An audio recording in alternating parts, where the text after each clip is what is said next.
Yo, what's going on, everyone? It's Brian and Jim here, Drink a Beer and Play a Game, and welcome to another episode of the Power Hour. Yes, hello, everybody. Welcome to episode 175. Thank you for joining us tonight. We're doing it remote because it's all rainy and it's a little late and we're lazy, so hi. Good news. This will, for all intents and purposes, be the last week of this modified schedule. I found out something I thought would be taking up my Monday nights no longer is. So we should be able to get back to Monday night recordings. So we'll have the podcast back on Wednesday nights. Bri broke up with his side piece. She was becoming more trouble than she was worth. But Bri, they all are. Damn it, Jim. Damn it. I was excited too, Jim, because I had all this after party beer to share with you. I know. I had some stuff you had given to somebody and they brought, and then another specialty one. So now I just decided, let me save that for when I see you. And you know what? Barely anyone touched the Blue Moons at the party, Jim. And I was disappointed.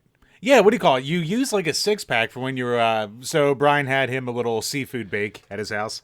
So he used like a 6-pack in the pot that he was using for steaming up the old crabbies. And I had like one or two after that. Yeah, I bought 2 12-packs because I was like, ooh, that, Blue Moon's good with seafood. And I just also haven't had it in a while. But yeah, it seemed like everybody wanted the regular Miller or Rolling Rock or whatever. So yeah, or the Dogfish that had a good going to it too. Yeah. But no, that's what since you're not here, that's what I'm sticking with. Doing the Blue Moons, like I said, Blue Moon's a weird one. I feel like every summer there is some point where I go, I kind of really want one. And I even went the fancy route because my wife happened to get oranges this week. I was nice. Like, it's a rare occurrence when I have both of these things together. So I was like, you know what? Cutting me up some oranges, drinking some Blue Moon. A little trip down memory lane. It really is. That, and earlier today I had a Rolling Rock. I swear every time I had that, I just think of old parties. Oh, yeah. My mind is just transported to that. Yeah, we talked about this before, but for anyone new, back in our college days, like Blue Moon was like the craft beer at like the local college bar. We're like, ooh, what's this? Ooh, it comes with an orange. It's all fancy and like it tastes different than Miller. Mm-hmm.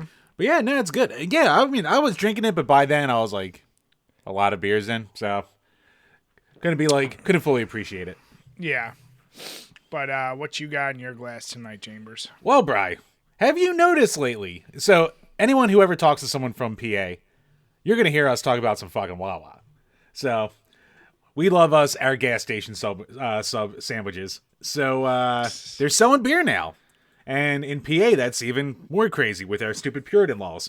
Mm-hmm. So I am drinking from the Goose Island Beer Company, the Hazy Beer Hug. It is a bright, shiny haze, 6.8% alcohol, and yeah, no spiel. But this is a citrusy son of a bitch.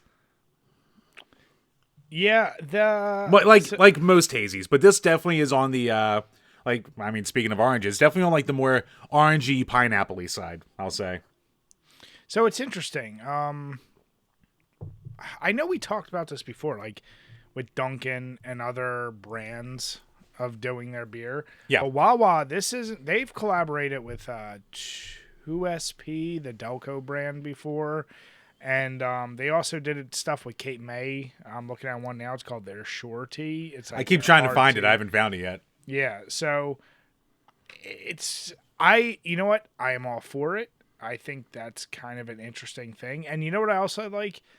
It doesn't seem like they're running into the same problems that old movie licenses did with video games, where they can only be stuck with one brewery. They seem to be farming it out to a few different. There's no like one LJN of beer. So that's kind of nice. Yeah, Wawa's kind of, definitely around here, it's a goddamn institution. So they can pretty much do what they want. It's a favor to whatever companies that they, sign on to do it for them. You slap the Wawa brand on it, you'll at least get interest buys, whether or not it's even good. But people will pick it up just be like, ooh, Wawa beer. They, I know they're in Florida. Did they go West Coast? What's the furthest west they went? I don't know. I'll have to look that up. I thought for some reason I thought maybe Washington. No. I thought Tennessee or something, but maybe I'm wrong. But yeah, no. Wawa and any of you goddamn yinzers with your sheets and other PA folks, I don't want to hear about it. Wawa's just better. You need to accept it. And if you're out of state, you don't know what we're talking about, and that's fine. Think of a better 7-Eleven. Oh yeah, way better. That's like the easiest way I can describe it. Yeah, like a Royal Farms or a Turkey Hill or whatever the hell you have. Yeah. But yeah, I haven't tried any of the Wawa, even the 2SP stuff. For some reason, I just kind of never thought to really get one. But do you like it, or is it kind of just? I mean, it's fine. It's definitely more of a citrusy, fruity hazy. So that at least sets it apart a little bit from like the hazies that are just more like you definitely get the bitterness in the back end, but it's like the citrus bitterness and not a hop bitterness. So yeah. It's a little weird. It's like a fruit beer, but little thicker. Gotcha. Nice. Yeah, I like I said, I can't wait to share the one big beer. Did you give it to Tommy, the Goliath beer? No. Okay, so he brought it's a specialty one. So yeah, we gotta split that, and then or maybe we did. I don't even fucking know at this point. And then the Virginia beers you gave him. So yeah, we gotta dip into those bad boys. We'll dabble. We're dabblers. But Chambers, you've been a busy little bee, and I don't know if for better or for worse. What you been playing this past week, Jim? Actually, this past week I haven't played a lot. I only got around to like maybe 2 games. So. Well, I meant you've been busy with one particular game. Oh yes, sure as fuck have.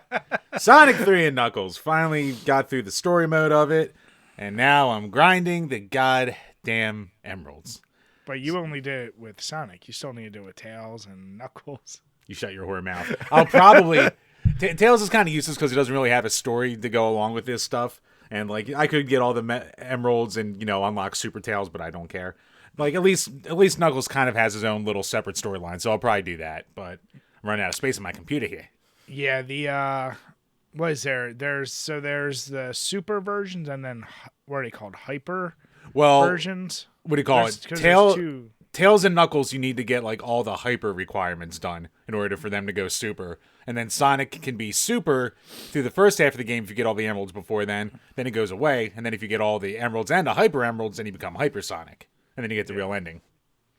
So I know we're saving our opinions for the review. Yep. I think you said on a tweet, though, your opinion hasn't really changed. Because you and I talked about this. Did you ever actually even beat Sonic 3 as a kid? Yeah. What do you call it? When we're getting around to the review, I have so much to goddamn say about this game. I'm actually like scripting it for like the gameplay section. But yeah, I grew up with Sonic 3 as a kid, or not like as a teenager. I got it in like 99 or 2000, like a little after the party. But yeah, enough of my childhood to say I grew up with it. So yeah, I played it. I got all the emeralds back then, shit like that. But you never did Sonic and Knuckles, right? Right. I didn't own it until a couple years ago. Gotcha. And when you got a couple years ago, did you dive into it, or is this really your first real deep dive? Not really. This is my first real deep dive with the whole experience. So after my little rant like 2 years ago on the podcast, and everyone's like, "Oh well, you can't judge it without playing its full experience." It's like, There's some, what? It's funny, and like you said, we will save our specific opinions, but there is something to be said about how long into a game should you be able to say, like,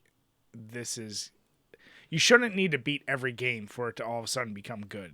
Like it's not like a movie where I think like the ending should not be the saving grace of a video game. Right. Yeah. What is that magic out? Like, is it, and it's tough because old school games in general, they're still pretty short. Like even combined, Sonic and Knuckles is still, it's a little long, but it's still for a Sonic game, but it's, still relatively short overall. Yeah. But I'm curious, like, I was probably, I'll say 3 hours, maybe 4 into that game. And that's total because there was a lot of levels where I timed out or died or spent too much time trying to do mini games. Mm-hmm. So like I anyone who knew the game, you could probably beat that game in what, 2 hours if you know everything. Probably less than that. Yeah. But I didn't, and I didn't have the patience. I was going slow, and I also dicked around and kept swapping characters, like just wanting to see differences. Right. So far in that time, and I do want to dive a little bit more before we get to our review, but yeah, like I feel like my opinion is not going to be shifted that much if I go all the way to the end. So I am curious about that. Like you said, it's like when can you say a game is good or not? Where I feel like the inverse is true about multiplayer, whereas the more time you invest, the more you appreciate the game and you master it. It's like snowboarding versus skiing almost. Yeah, and I mean, in theory, if you like, learn all the levels enough and all that, again, it's all stuff we'll get to. So yeah, okay. But has that basically been it, or are you playing anything else? no, actually, what do you call it? Dipped my toes into Bloodstained, Circle of the Moon 2. So I absolutely loved the first one. And I liked Ritual of the Night. I never finished it. Like, that's one of those Metroidvanias where I like got lost, couldn't figure out what the fuck I needed, and then just quit. So maybe one day I'll go back to that. But I like the more straightforward approach of the Circle of the Moon games. And you know what? It's fucking great. Like, it's so good. And it's such a good throwback to the old Castlevania style with just that more polished gameplay that you can get in today's day and age. So I think I'm on the last level now. And the last level becomes a bit of a bear. So how many games are there total? In that whole series, 3. Okay, so I played the first one. Same as you. Like, I really, really enjoyed it. I was like, it's basically, a polished Castlevania 3 clone. And that was another one. I think that only took me maybe 2 hours to beat. Yeah, it's not super long. No. And honestly, the difficulty is not anywhere near as severe as the old Castlevanias. No, I can beat these, so they're definitely not as bad as the old Castlevanias. So yeah, I think I'll definitely play Curse of the Moon 2. Curse of the Moon, that's it. Yeah, I kept saying Circle like the Castlevania game. Blah. Are you did you notice a big difference between that and the first one? The biggest difference right now is because the big gimmick of the first one was you could choose whether or not to take an ally with you or just to kill them and steal their powers or just do nothing. And okay. And this one you don't really have that choice unless I was missing something. But it's kind of just the next character just shows up. It's like, hey, I'm here now, and then that's kind of it.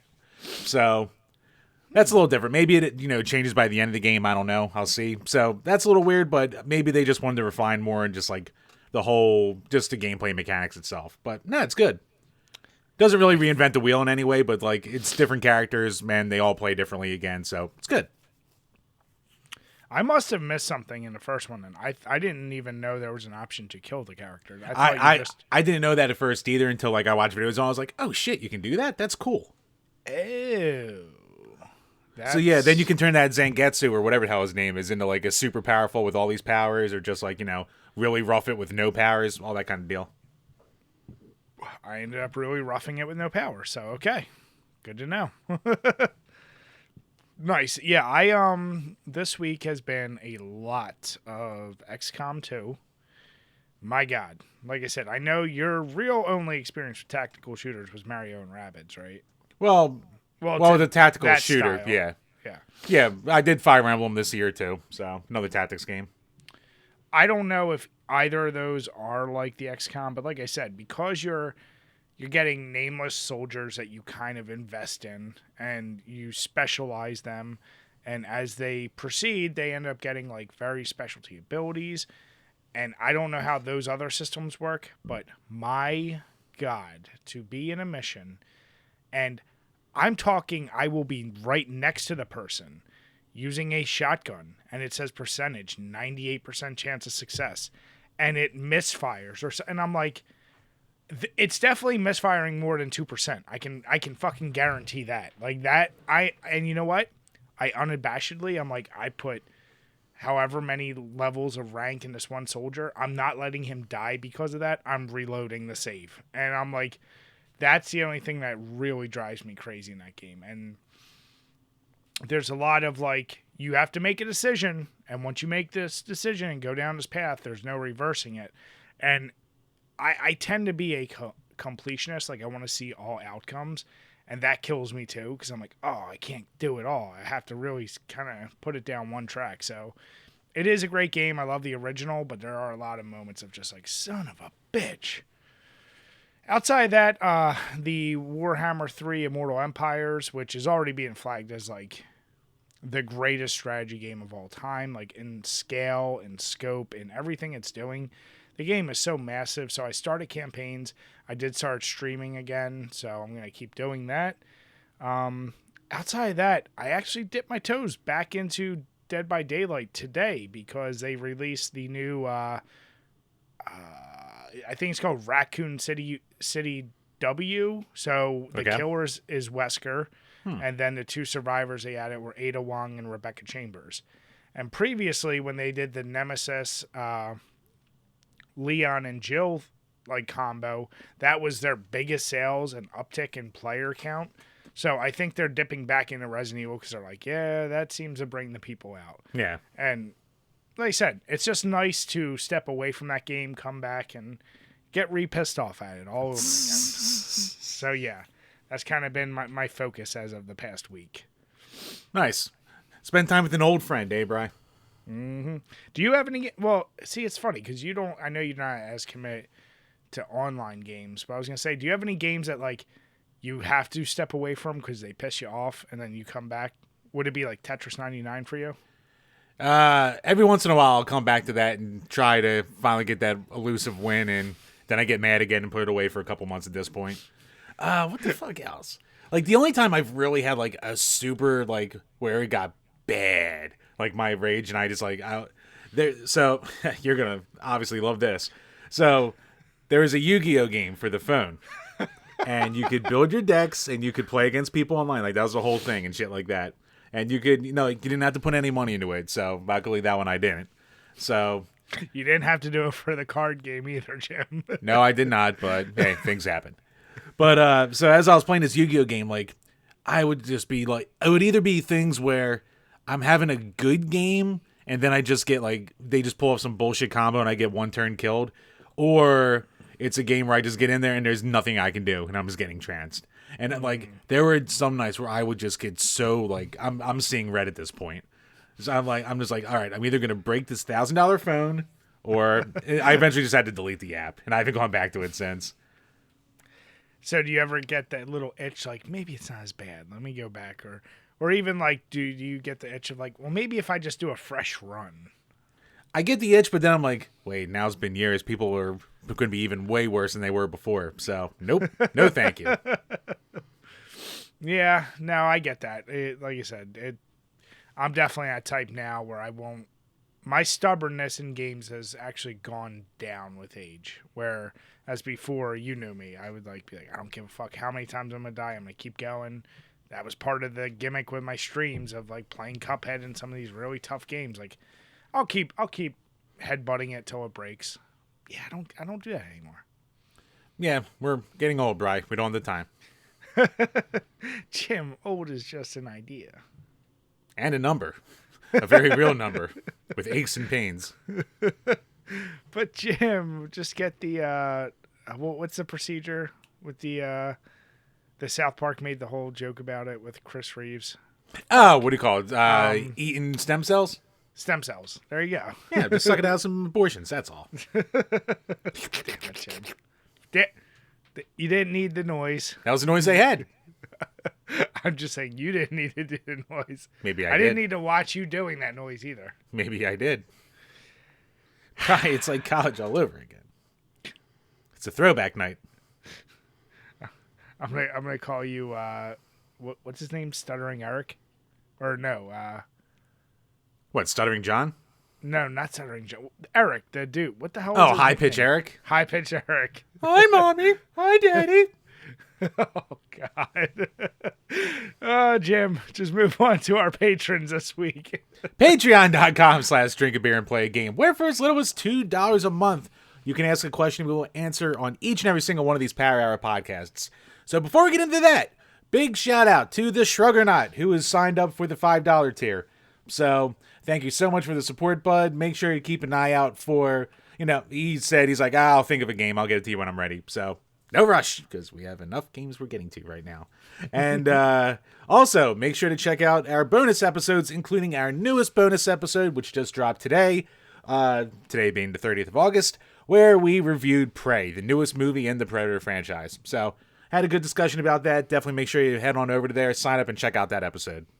And also keep an eye out later in the week. There will be a bonus for all of our $1 tiers. I don't want to reveal it yet, but it's a interesting way Jim and I try to drink beer, and we race with it. Ah, that's coming out this week. All right, cool. Yep. And yeah, speaking of the bonus episode, make sure to check out, we did it once again with Nerdy Nick. Make sure to check out his podcast, the N Squared podcast. So, always love having him help out on these episodes. Jim, did you like in the thumbnail how I had you looking at the chick's butt? I did, actually. I appreciated that. I mean, I was going to make it the Predator's wang, but I was like, you know what? I'll give Jim the butt this time. Either way, I'm good. Damn it. Fuck, Jim. What? You know what? Don't say what. First up, from Game Whisperer Dean. What kids' video game have you had to play in either educational, preschool, etc., only to realize, I'm not hating this? I mean, if we go when we were kids, the easy answer is Oregon Trail. That was the one in my computer lab that was available to us. And yeah, I mean, like all the memes and all the thing, everybody knows it. And for anyone who doesn't know it, I'm not saying you need to go and play it, but for our generation who grew up with it, yeah, all you want to do is buy the bullets, go hunting, and then you ran out of other resources, got dysentery, and died. So, yeah, that was my go-to edutainment game. Yeah, back in my grade school, we didn't even have Oregon Trail, or we maybe had it like once or twice. The big games I remember were definitely Zany Golf, which isn't really educational, but it's, fun, wacky mini golf game that we always look forward to. And then there was an educational game that's like, it involved a turtle, and like you would use it to like make words and like do math problems and shit like that. And I mean, we're talking about old Apple IIs that we were still using into the late 90s at that school. So I couldn't tell you the name of it. I can't fucking remember, but I mean, pardon me, but you're just so used to doing it at this point. I can't control it. It's not good. I just want to see you do that at work. Oh, I've done it before. So anyway, blah. I've done it in meetings. Let's go. Whoopsies. But yeah, so I can't remember the fucking name of that, but what else did we play that was like educational but fun? Because like I didn't have like a Sega CD, so I didn't have like Mavis what is that? Megan something teaches typing. I can't fucking remember the name. Well, fuck it. Best educational game ever. Typing of the Dead. There you go. Well, I was gonna say, and you know what? That's not even educational. You learned to type. That is a sect of nerds that just want to show off. You don't get that to learn to type. You're already a pro at typing, and this is your way to flex your muscles. No, Bri, you work your way up to being a pro. Because you're not good enough with guns, so you need to type. You work your goddamn way up. I will say, speaking of school games, Jim, when you were in Ryan and we first were introduced to 83s, did you get like all the games like the obviously Snake, what was it called? The Mailman? Do you remember? It was basically like an RPG where like you're like a mailman, but all of a sudden like you're trying to earn money by doing routes, but then you become like a drug dealer. Yeah, drug wars. Rob people. Yeah. It was those games were always interesting. Once you realize what the 83 could do, you're like, holy shit. And yeah, Snake and all that. Oh yeah, I played a lot of games with my TI-83. I had a lot of fucking like I chewed up the memory on that thing just with bullshit. Like, oh yeah. Like sure. I had an old like rally racing game on there and all different kinds of crap. There was one game, and like, I can't think of like the real game that it apes, but it's like one of those ones where you're a character and it's like kind of a platformer, but you have to push blocks into like it's a puzzler, so you have to push blocks in so you can get your guy to like climb onto blocks to get out of the levels and shit like that. It's like that type. So I couldn't tell you the name of it though. Jim, the real question is, do we need to do a review of TI-83 games? Ah, fuck me. I gotta find my TI-83. I probably left that somewhere. It's probably long stolen. Exactly. Probably still has all your cheat sheets still on the inside. No, that was my TI-89. Yeah. Well, and what's funny is with the 89, you could have spent the hours just typing in the cheats into the calculator, but it was just easier to put paper into the little sleeve. Oh, right. I did both. I typed out entire fucking, like, sophisticated engineering equations, like the setups for them inside there. Kids today will never know. Or, if even better, if you had a buddy in the class who went before you and they're like, oh yeah, they just took questions from homework. It's like, oh, I'm just going to type in all the questions from homework. It's like, man, where did Jim get this random, 100 from out of all these 30s he's getting? Weird. I could have also taken all that time and effort to actually learn what I was supposed to learn, but, or I could just cheat. But you had to play Mean. Goddamn right I did. Talk about earworms. Jesus. Ding, ding, ding, ding, ding, ding, ding. Nah, great question, though, bud. Yep. Next up from Burn Retinas. You guys are a wrestling tag team. Are you getting over bigger as faces or heels? What's so funny? What is so goddamn funny? As I was drinking the beer, I'm sorry. I see, Jim. Funny? I view us more of a Brock Lesnar, Paul Heyman situation. Either way, you would be the muscle in this situation. I will give you that. I'm just saying you would be you would be better as a manager. Well, actually, before maybe Undertaker, Paul Bear situation. I don't know. Why don't you go Bam Bam and Oliver Humperdinck? Huh? How about you go that far? Jim, I mean, let's put it this way: you're no Sonny to my Skip. It's true. This is true. But anyway, I'm just choking on rage over here.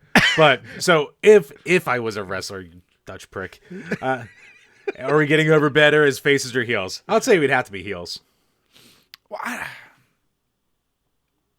because of you, we'd have to be heels for sure. Right. Like, unless because I'm a shithead and you're an asshole. So no, but here's the deal: you're the dirty guy. Like, so we'd have to be, or we'd be the kind of like New Age Outlaws, like anti. We're not necessarily heels, but we're definitely not good. Some tweeners. I don't know. That means you're an in-betweener. That means you're in between face and heel.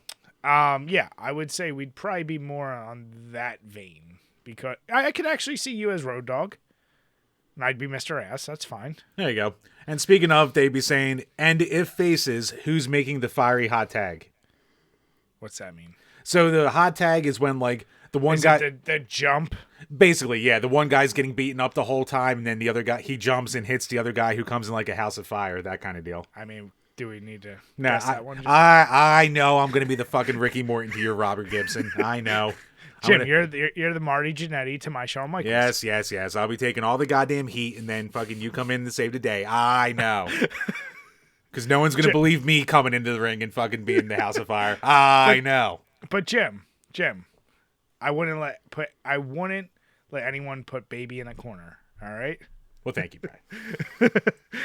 Jim, we could be like the Rock and Sock Connection.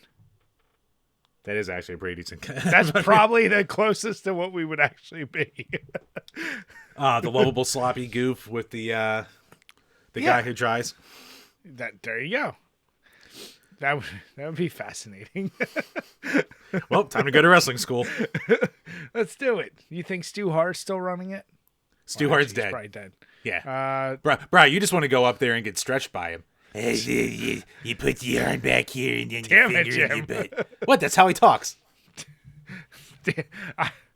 Jim, for some reason, I don't think a Canadian Stu Hart talked like, hey. No, that's actually like exactly how he talked. Yeah, you put the arm back here and you hit the leg and you stretch him until you say. He sounds awfully similar to your mother, Jim.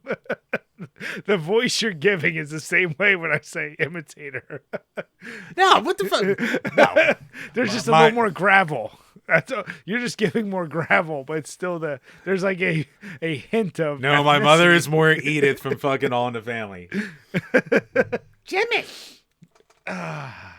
Wait, Jim. So I did ask you this before, and I can't remember your answer.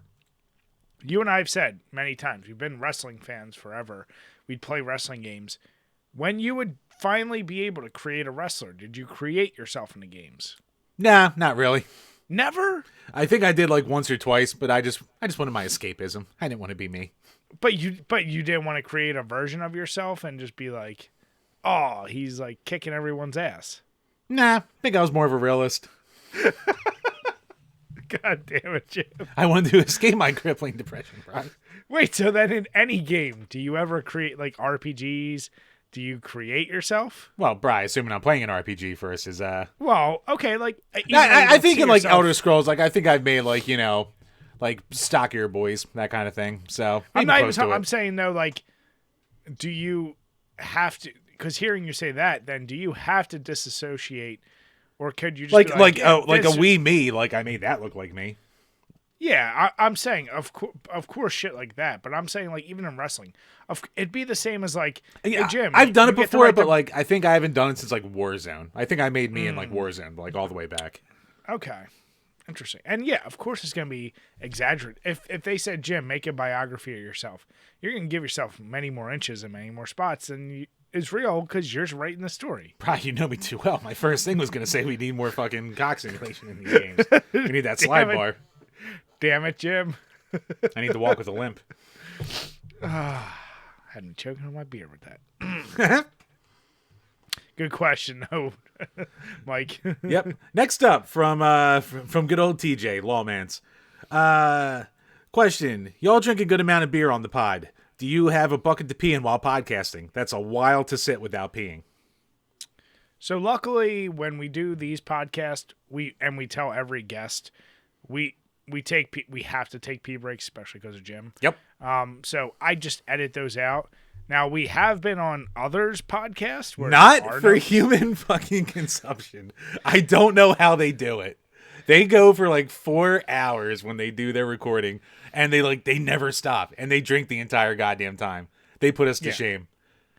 Now I will say, like I said, we've had some long podcasts, but like I said, yeah, we're pretty good. We'll do pee breaks, and like I said, we've been on other people's podcasts.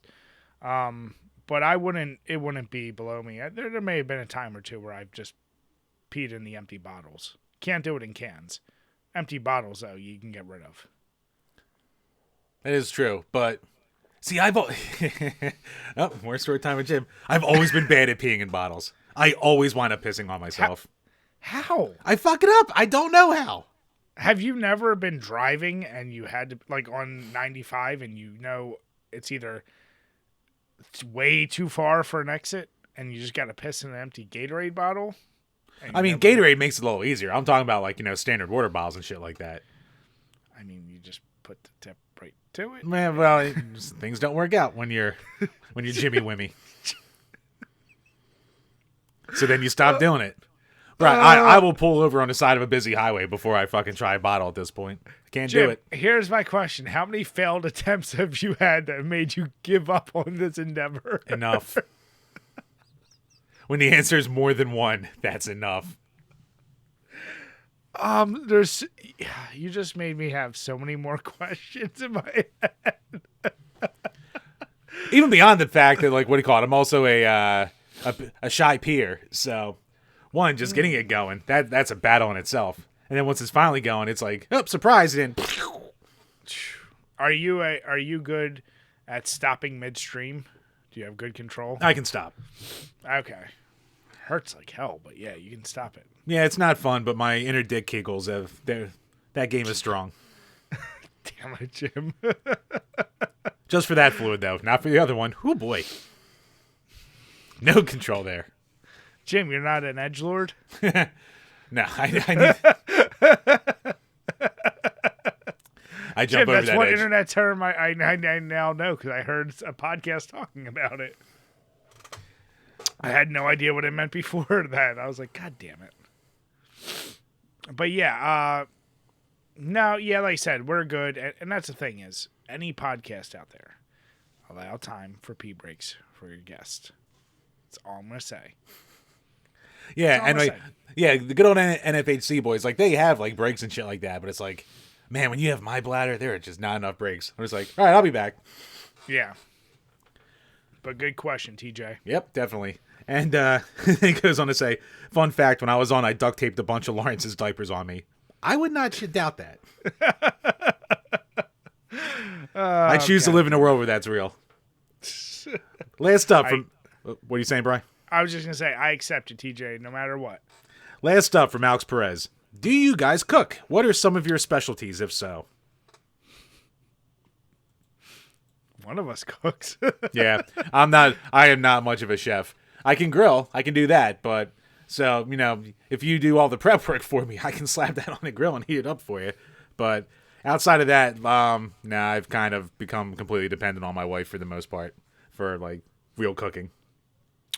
Yeah, and I, since 14 or 15, like my teenage and even up until my 20s job was cooking, from places like Friendly's to legit Italian restaurants to whatever, catering businesses. So I cook everything. The one thing I actually suck at, though, is baking. Like, if you ask me to bake something, even though you would think that's the easiest because you're just following directions, that's the thing I would be closest to fucking up.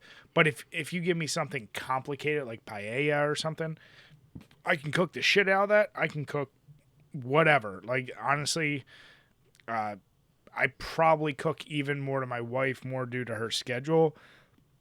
But, like, I actually enjoy cooking. And, yeah, like, barbecuing, whatever. Yeah, I like to cook. So, I can't say I have a specialty. I do make mean steaks, but I also make great breakfasts. So, I don't know. I can make you a nice taco with some ground beef. There you go. That's my specialty. Damn it, Jim. You cooked the beef? Jim, did you drain it? Oh, you got to do that? Ah, shit. It's looking a little soupy. Yeah. Time for the old El Paso packet. Time for the seasoning. Ooh, it's a little spicy today. Ooh. Yeah, like I said, cooking and not saying we have many younger teenage dudes, that it was one of the better jobs to have because, one, it paid pretty damn well. Working in a restaurant is basically everyone. It's an easy hookup factory. I'll call it that. And it is a good skill. Like, then I knew how to actually cook. So it's like one of those deals where I didn't have to wait on others, and, it can be fun. So try it out. There you go. And with that wraps up the questions for this week. So once again, thank you to everyone for all the support. Thank you to Shruggernaut for signing up once again. And if you want to check out the podcast and see all of our little things that we have for our patrons, head on over for all the tiers, all the stuff you get from it. I cannot talk today. Yeah. Just today? Very fair. Very fair. And yeah, if you're new to the show, make sure to head on over to iTunes and Spotify. Leave a 5-star review. We'll read any review that you put up there. Jesus fuck, I quit. Jim, I'm done. starting to take back my you're the talker. You're my manager. You can't be Paul Heyman and fucking up words like that. Oh God, I'm like going from like Paul Heyman to like Studley Dudley, like little by little. Even though Joel Gertner was a fucking treasure, it is a crime that he never made it to another thing. You're basically Paul Bearer. Just add in a my Undertaker. Oh. The most dedicated manager of all time. Oh God, he was fucking great. I mean, hell, even as Percy Pringle III. Jesus, you want to talk quality? I want you to be more. Who was that guy who was?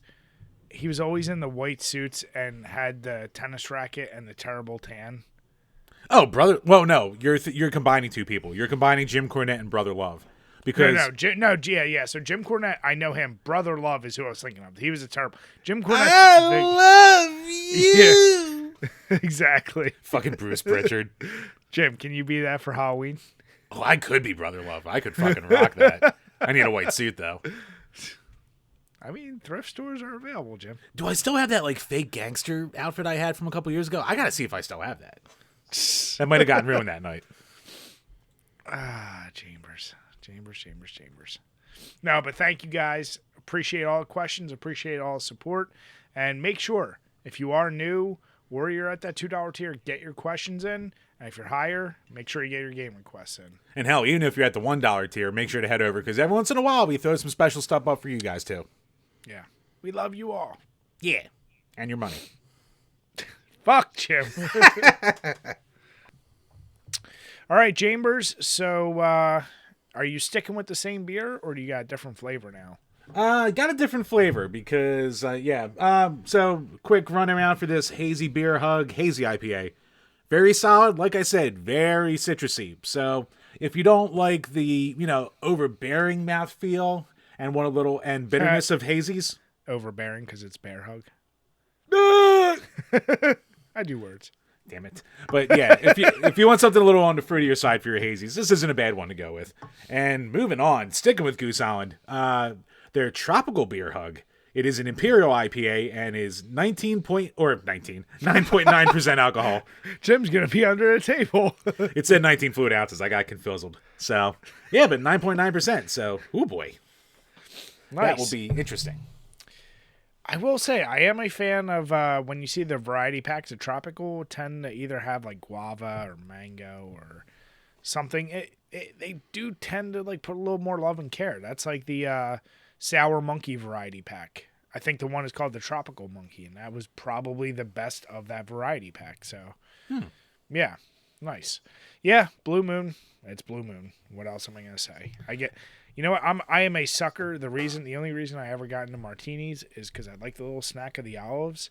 I like a little snack with my alcohol drinks. I wish there was actually more. Like old fashions, you can get your cherry or sometimes orange. Really, it's just supposed to be cherry. But I like a little snack with my food. Right? Do you splurge for the $20 Bloody Marys that come with basically a full meal? That's a bridge too far, Jim. That is where I go.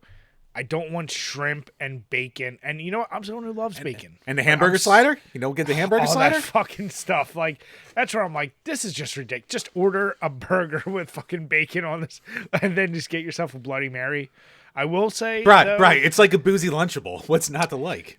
I will say, you and I know, and we probably around the same time started getting into Bloody Marys. Yeah. They are, for sure, the go-to, like, day after a bad hangover... like cures you up. But you know what? Honestly, like I found a few different mixes. Like I've tried a few different mixtures that I've really liked. I'm also like, I question myself. I even did this sad thing of Googling. I'm like, should you be drinking Bloody Marys before going to bed? Because I like them that much. I'm like, is it going to like fuck you? Like, because I go, I'm so used to them being at morning or brunch or afternoon. It's like, before bed, is that a bad thing? You know, something about hearing that come out of the mouth sounds like that's like borderline alcoholic-y. I don't know how, but it's no. I mean, like it's a Saturday night, and like the wife and I are watching a movie, but it's like 9 or 10 at night, and instead of having a beer or something else, I'm like, I really want a Bloody Mary. I mean, maybe the acidity of the tomato might be a bad idea to sit there. That's kind of why I was thinking. I'm like, is it a bad idea to have? I mean, it was fine. Now, Granted, unless I'm really going for it, the chances I ever actually get drunk are slim to none. No, it's there to take the edge off.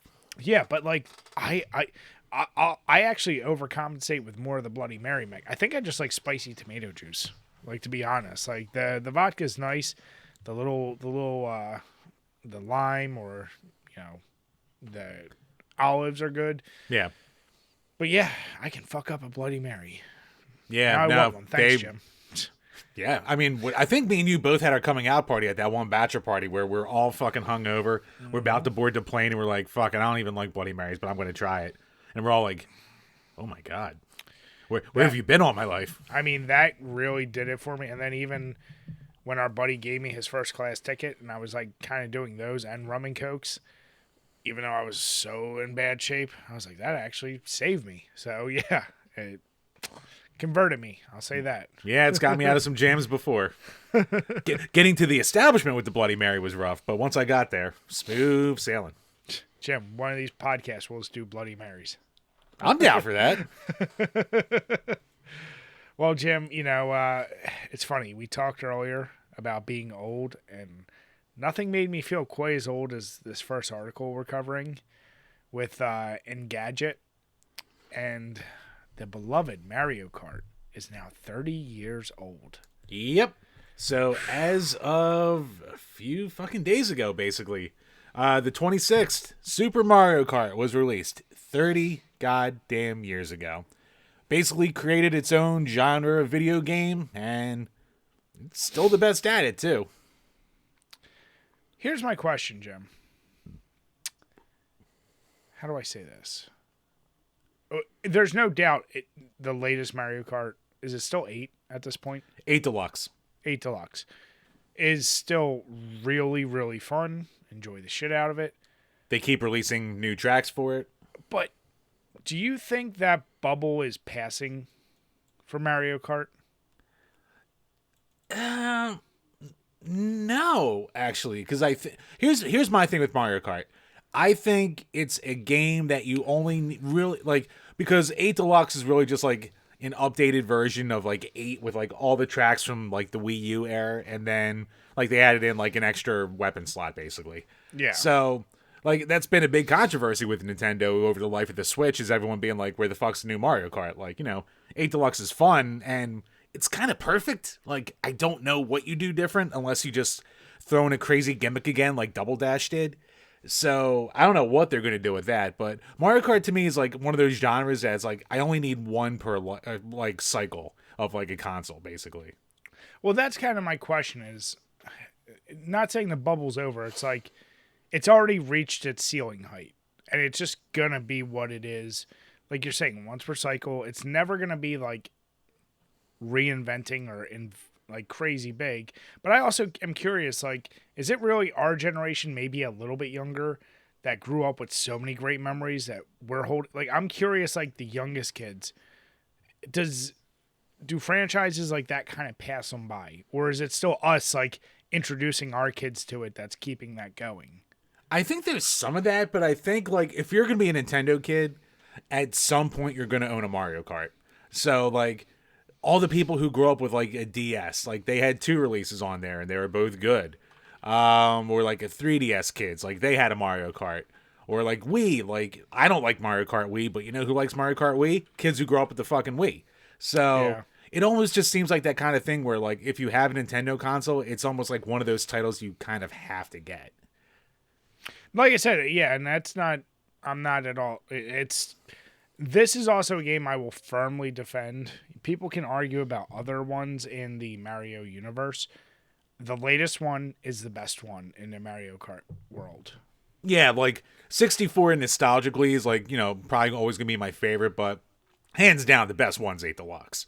Yeah. So like it is basically perfect. And like there have been a couple other kart racers that have like come pretty close. Like back in the PS1 era, like Crash Team Racing was really, really fucking good. Yeah. Like I was never like a lot of people will say Diddy Kong Racing's better than, Mario Kart 64, which we're going to make that argument fine. I like Mario Kart better, but Diddy Kong Racing's a great one. Sonic and All-Stars Racing, like that's really good. So there've been a few that have like, come close to it, but nothing that like sticks around either. That's where I'm curious, just like we saw with I'd call it now even bigger resurgence of character-based fighters. Yeah, Smash clones, basically. I'm curious why there's not more like PlayStation. You did the PlayStation Battlestar. Like, do that with Mario Kart. Like, why there's not more kart-based? I mean, and I guess they kind of did that with the what do you call it? Mod Nation Racers, the Little Big Planet kart racer, but again, it's just Little Big Planet characters. So that gimmick was more about building the tracks than having, all your characters there. Yeah. No, like you said, it is it's a genre. You know what's funny though is I think most people, to be honest, don't even know about Mario Kart. Their mind goes right to Mario Kart 64 because let's be honest, that's the one that really did it in our age group, probably. Yes. Yeah. Like, and don't get me wrong, it's not shitting on Mario Kart. It's kind of the same as Star Fox versus Star Fox 64. Oh, yes, yeah. Star Fox was before it, but the one people remember, just like there was many Call of Duties before. Wait, are you saying the original Star Fox is better than 64? No, I'm saying 64 is better, and that's the one that's more people have a memory of. Or like, when you think of the series Origins, sometimes the very first title gets overlooked, whereas that doesn't really happen as much with, like, Super Mario Brothers. Right. Well, yeah, especially when the original Super Mario Bros. Was so important. That's what I mean. So I'm just saying, like, Mario Kart, The original one's a little rough to go back to. It is. It is. But what it spawned is undeniable. Yeah, definitely. So happy 30th to you bastards, and thank you for making me feel older than I already do. All right, Chambers. So we are back with your favorite reoccurring bit. So why don't you lead us into it? Yes, so it's been a while since we've had a Gamers Mad, and I can even expand this. This is just fucking Nerds Mad. So, Gotham Knight. It's the newest entry, basically, in the Arkham series. It's a spinoff, and they're starting to show preview clips of it. And all over Twitter this past goddamn week, a 1-minute clip of Nightwing fighting Harley Quinn. And fucking everything explodes. So, for one, I mean, if you watch the clip, basically it's 50 seconds of cutscene and 10 minutes of actual, like, in-game action. So, like, it barely shows you shit. But and I will have the clip going as we're talking. Okay, yeah. So, yeah, as you can see here, like, it's a lot of cutscene. And one of the biggest things that people are bitching about is Harley Quinn's outfit. Why? Dude, so when you put Gamers Mad, when I first started it, I said, what could they possibly be getting mad about? And then I saw Harley Quinn, and there was something that struck me as odd. I was like, all right, they went an interesting way. It honestly didn't faze me. Like, I was so focused on, like, what's wrong with the actual game, where I was like, okay, I've seen a lot of the gameplay footage. I think it looks pretty awesome. I like the way the combat looks and how it's being handled.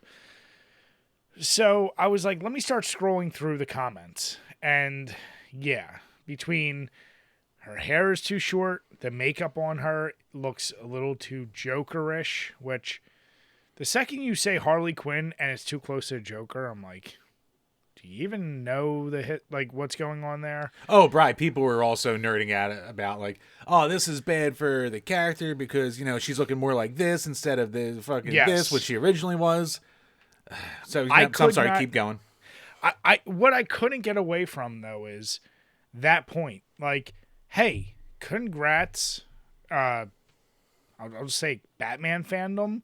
It's still really strong. It has not died down. And to care this much, Harley Quinn has been in so many games and has looked so different in so many games that I go, like, I feel like I've seen her in every potential way possible. And a lot of the comments are like, why can't they ever get her right? Which I'm like, well, what's right to you? Because I know I've seen her every fucking way possible.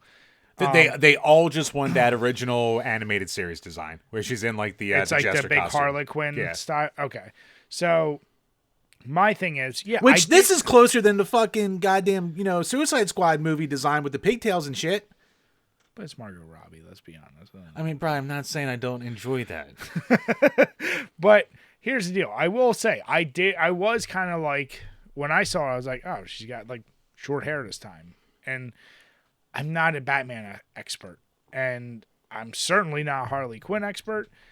I don't know what she's supposed to look like. But then I love people wrote, like, paragraphs after paragraphs of, like, lore, like, oh, she did this stance like he did in Arkham Asylum, and it's after Joker died and she had miscarriages. She was really bad mentally staying da-da-da.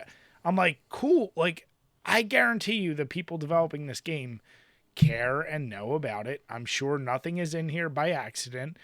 The makeup, yeah, it does seem a little odd just having the spade, like, on her face. Here's my little nerding cut. I'm like, wait, are they going to, like, introduce, like, the Royal Flush Gang into this game? And is she going to be, like, the leader or a member of it? What are they doing there? Exactly. Could they have just gone the standard? Sure. Could they even gone the way of MK versus DC, or even is it MK10 that she's a downloadable character? I think it's 10. Yeah, like, she looked fine. People didn't really seem to have an issue with those. I will say it did pick up, and it is something I can appreciate for continuity's sake. When she's introduced in the little cutscenes, this sledgehammer is super heavy. She's dragging it. She has to, like, get it above her. As soon as the game starts, it's like a paperweight in her hand. And I go, okay, like, that is actually, see, that is a constructive criticism where you go, it would have been more interesting to make it not quite as heavy, or make her the opposite of what she is, which is so fast, and almost make her kind of slower because she has to lumber that around. That would have been interesting. But yeah, the nerd out on this is, I guess it's refreshing that there still is people that care this much about Batman and all that. So I don't know. I mean, you get the comics fans going, like, they just fucking do not stop with, like, this is how the lore should be. No, this is how it's not real. Like, I don't care if there's like 1,000 things of like lore in like years. It doesn't matter. I mean, like, they invented Harley Quinn for the animated series. It's not like anyone was like bitching back then about Joker doesn't have a girlfriend. Why does he have a girl? Or you know what? Maybe they were. We just didn't have the internet back then. We just didn't have it. Yeah. I mean, here's the deal. Did you watch any of the gameplay footage outside of this for it? No, that's the only one I've seen. Okay, so like I've seen the Red Hood, I believe, footage. Like he's like fighting dudes in like an alley and like showing all of his gun combos and stuff. I was like, this is pretty goddamn cool. Like, and the combat is undoubtedly really well done in all the Arkham games. Yeah. So I don't know why people are going this hard. I guess I didn't realize how important Harley Quinn is to some people. Like, had this character been, let's even say Poison Ivy, like, do you think there would have been as much backlash? Probably not as much.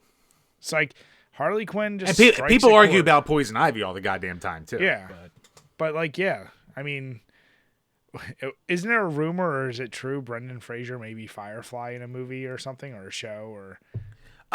fuck, I think he was, or maybe he was supposed to, like, maybe it was going to be like an expansion off of the whole Flash movie that's kind of in flux right now because of Ezra Miller and shit like that. So I forget, yeah. But it's like, I don't care how they make Firefly work. If they have Brendan Fraser and it's his comeback role, or was it that Batgirl movie that got scrapped and then like they just like deleted all the files? That could have been it too. Did they scrap? I know they scrapped the. Is it? Oh no, yeah, Batgirl they scrapped, and they scrapped another one, didn't they? Yeah, but Batgirl was like done, and then they test screened it, and then they were just like, "Oh, we're not releasing this." Like, wow, not even throwing it on some fucking streaming platform.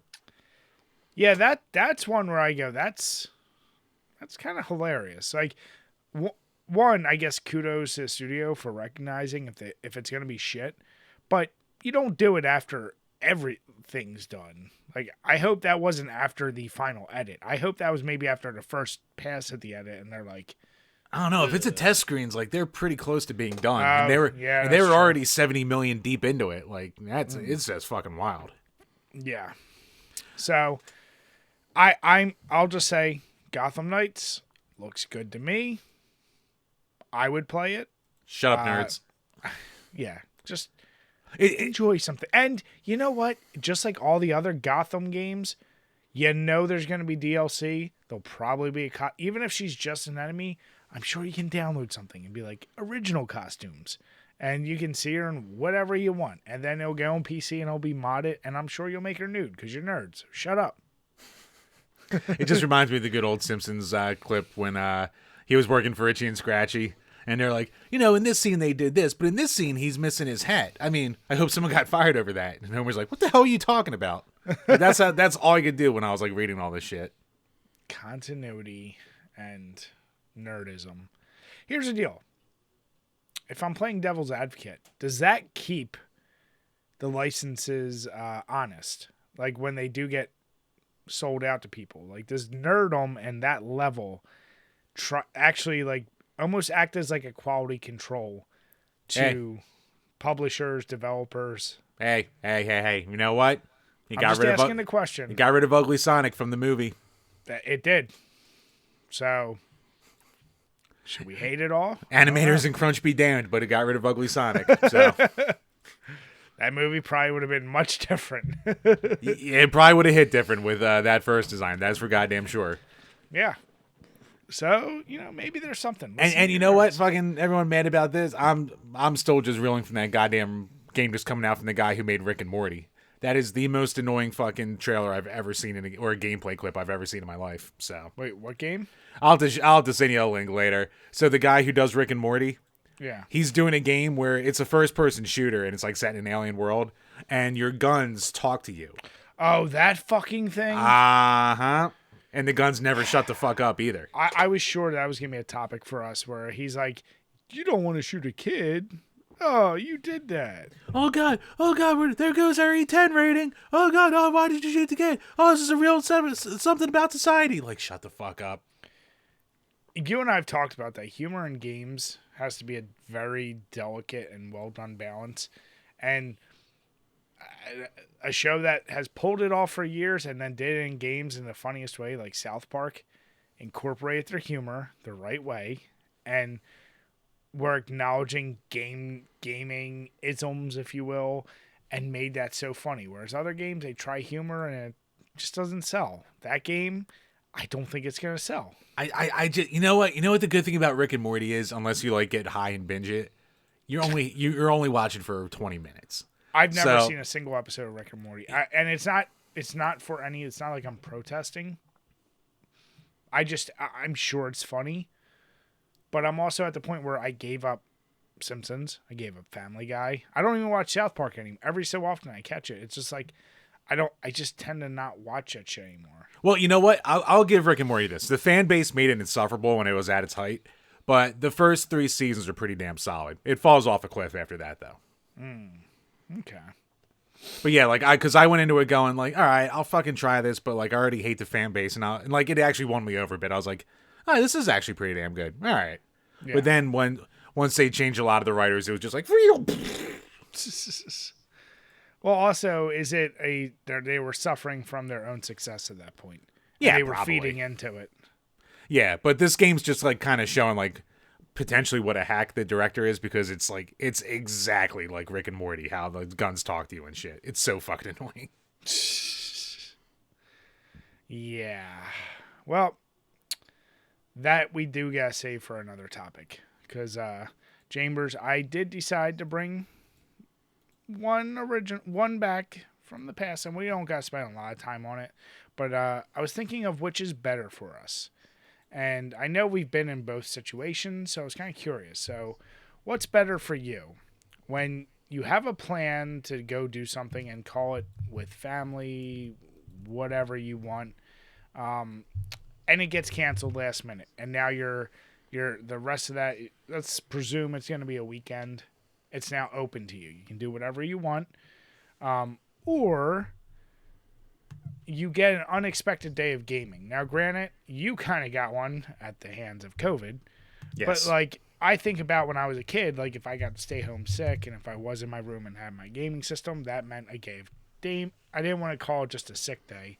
But maybe the wife says, hey, I'm going to take our kid out for the day. You can stay home, do whatever. That almost intrinsically is like, oh, I get a day of gaming. Which is better for you at this age? Plans being canceled that I don't want to fucking do. Because you want to know why? Because, I mean, there are so many. I would love more unexpected days of gaming. They're so few and far between. And actually, I'm such a broken man at this point where anytime I have a day of gaming lined up, something happens to fuck it up. It always gets fucked, and I'm always disappointed. So it happens so goddamn rarely, where as if there's like plans I don't want to do, but something happens and I can't do it. It's just such a yes. If it means I don't have to make that extra trip and I can just like actually enjoy my goddamn house and not have to go anywhere, it's perfect. Yeah. Maybe it's just an age thing, but I agree with you. I think plans getting canceled, and you know what it is when I'm still like with the family, which is fine. But like you said, I don't want to be going out, driving the kids somewhere, doing this and that. And when it does get canceled, I almost make a point of it. Like, oh, you know what? Let's order from a place we haven't ordered from a while. Like let's make an event of this. You want to go to movies? You want like something that's just now fun. Like you almost gain time that you weren't expecting. Yeah. Whereas, yeah, when there is a day of gaming, and maybe this is part of getting old, but like there's a part of me, I can't consistently sit now, except for our Call of Duty nights, for more than like maybe 2 hours, 3 hours without feeling like I should probably just stop just consistently doing this, and I need to do something. Like, there's a guilt to it. Like, I can't do it guilt-free anymore. No, it's even when I had COVID and when I was segregating myself from the rest of the house, I was like, I guess I'll pop in another game, or I guess I'll pop Uncharted back on and play through more of it and try to beat it. I'm just sitting there like, man, there's like nothing to do, but it's like it just kind of feels wrong just sitting here and doing this. Yeah, and even if nobody's in the house, and it's like, I could be doing something, and you know what I realized? Like, well, you know what? Fucking sorry to cut you off, Yeah. but fucking for me, if like I want to be in my basement and say like my wife and kid, the rare occasions that they're out somewhere without me, still have the goddamn dog, and he cannot be trusted on his own. So I have to leave him caged up for a couple hours if I'm going to go downstairs to the basement and fucking game. Then I'm feeling bad. The dog's caged up for a couple hours, and I'm like, he's going to be an asshole all night. Yeah, He's gonna I'm be too trying to say energetic. like a day where you're truly like, let's say even the wife says, I got the dog and the kid, the house, we're leaving the house, we're doing whatever. Like, you truly are alone. There is no pressing, like, you ain't got to do a specific chore. So you're truly, it's not that there's anyone or anything in the house. It's just, you could do a whole day of gaming. If we're talking Fantasyland, then sure. It's like I said though, but even in those situations where it's like, I have no true obligation, there is a part of me, it's like, I don't know. Like, I don't have the fatigue of just sitting and playing a game for X amount of hours. I just haven't done it in so long now. Like I said, the closest is our Call of Duty nights, because we go out of our way. Like, all right, we're gonna stay up all night and do this. But the energy of like just bullshit with you guys is what keeps you going. Like, I haven't tried to just sit. Probably the longest I've just sat and gamed, maybe 2 hours, maybe 2.5. In many years. And then usually, even if there's like a half an hour break or something, like consistent gaming, 2 to 2.5 hours at tops. Yeah, like even when I was like down with COVID, like I still took breaks from gaming. Like I just kind of like the Friday night when it happened, like I just went into the Discord and listened to Not for Human Consumption, bring them up again, like when they were doing their podcast, and just like vegged out and listened to that. I was like, all right, I'll get back to some games eventually now and shit. Like, eventually I got to kind of do something else. I don't have the brain power for it anymore. Here's the thing, though. I did find, I've said, I know we both listen to a lot of podcasts. There's a feeling of when I do veg out, if I'm playing a game, where I will, like, if it's a game that I don't need to be paying attention to, I listen to podcasts while I game now. But I also, you know me, I've always been weird, even with Call of Duty.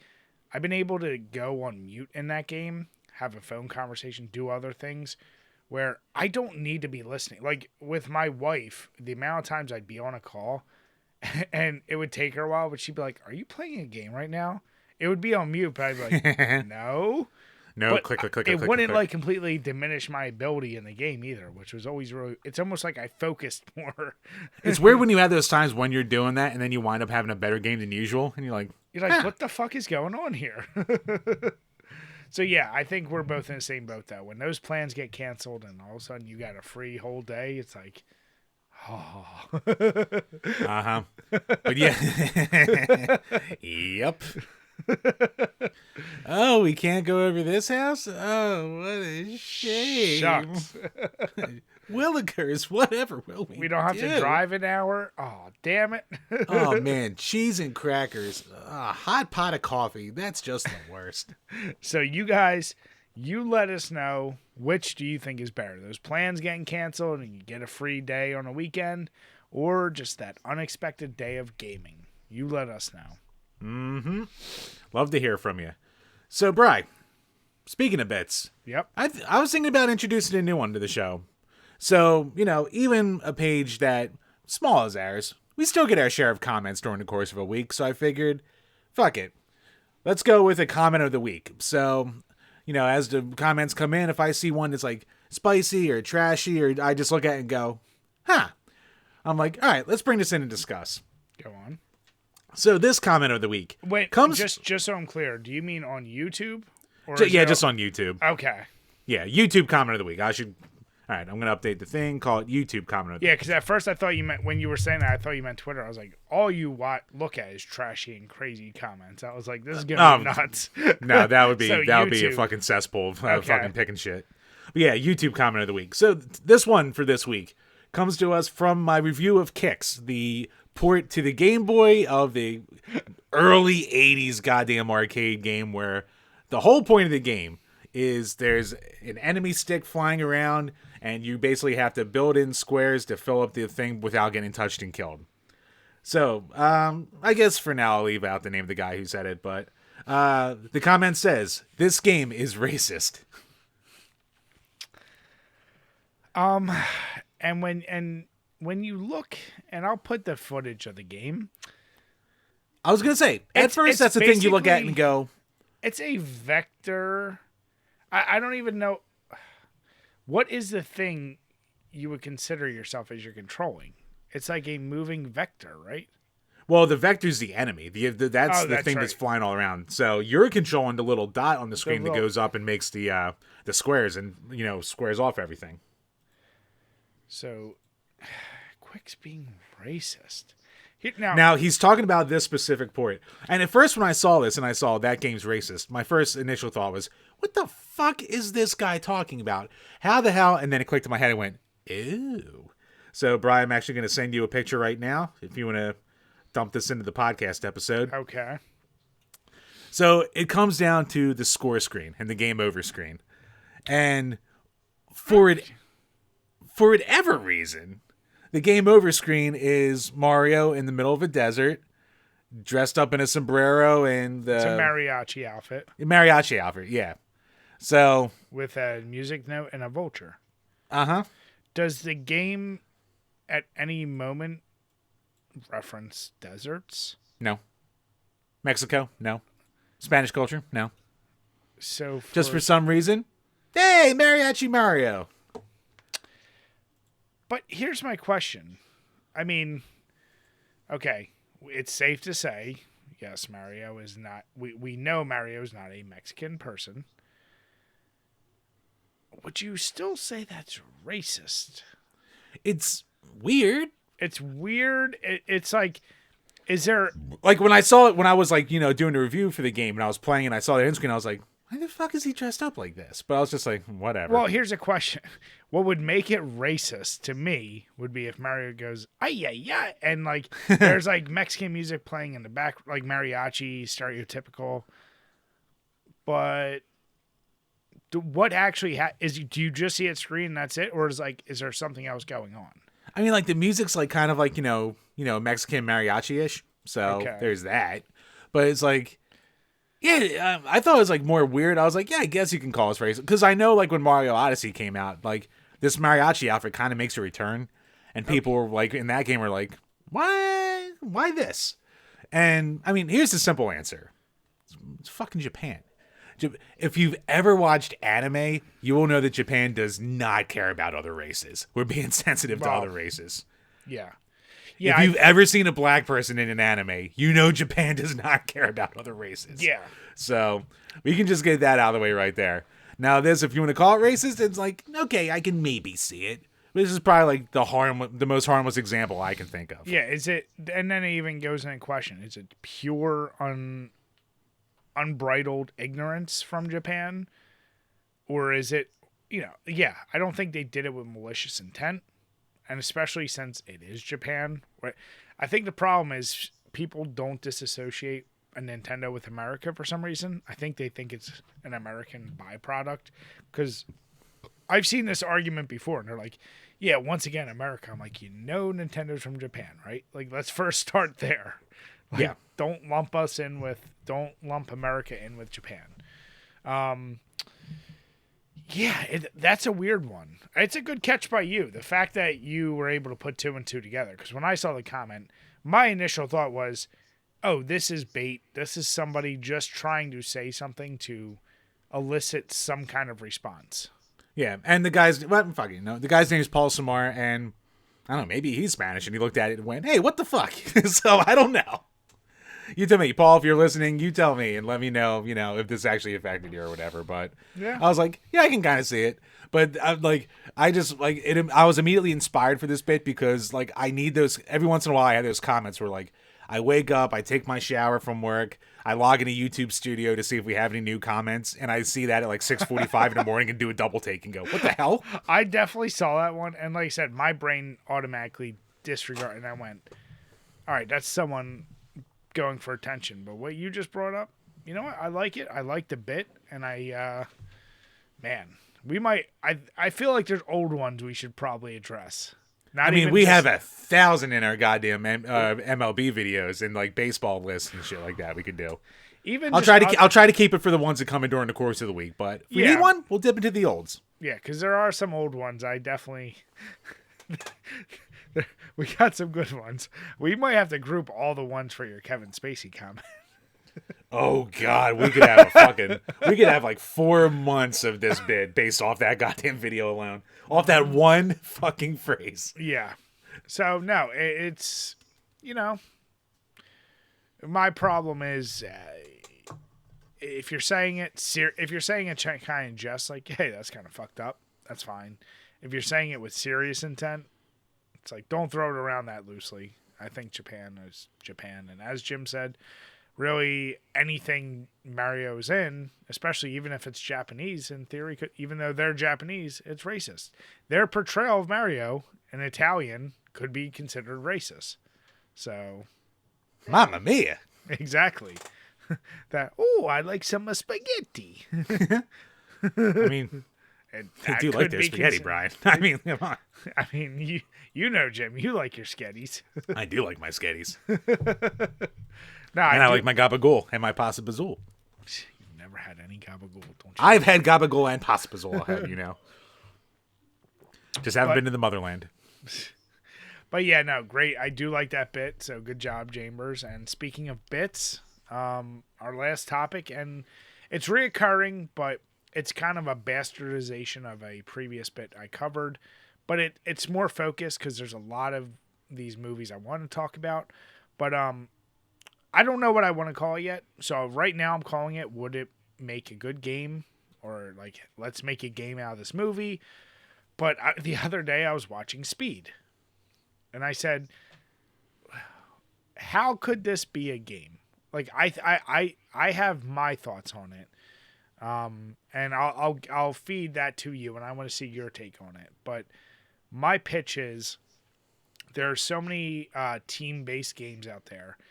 And basically, you have to have one person be the driver, the other person be the person trying to figure out how to disarm the bomb and doing menial tasks to like keep people that are on in let's call the first stage the bus, like dealing with all that shit and doing all those other things. But the person driving, like, you got to stay focused, like, can't let it get below 50, you got to avoid traffic. So 2 very different tasks are going on. You could have a third person be like the Dennis Hopper, like, mastermind trying to throw things like into it, or you could just have them going through like a campaign, and basically like level 1's been, the actual bus. Level 2 is, what was the second movie? The boat. You could do a plane, like a train, like you could do a few different like goofy and levels. automobiles. Damn it! But It's such a goofy, and this doesn't need to be a highly produced thing, but that could be fun because I could see fodder for that. Like, Jim, just drive the fucking bus right while I'm trying to do this. Well, like, or like the classic argument, like who's gonna shoot versus who's gonna drive. Yep. Oh, I'm gonna handle this, and it's like the goofiness of that. And if you add that third player element in it, where they're like trying to throw wrenches in it, I could see something such a simple concept becoming fun because like. The person trying to go through the bus, like, take the middle piece out, go underneath, inspect the bomb, do this. And, like, and in real time, like, the driver moving is affecting how you're doing shit. I think that could be actually kind of fun. That could be fun. No, I like that idea. See, my idea, I'm going... Do not say beat 'em up. No. So, okay. No. I'm going straight up, like, arcade racer, like... time trial-ish kind of game. Something you could just like plop right into Dave and Buster's.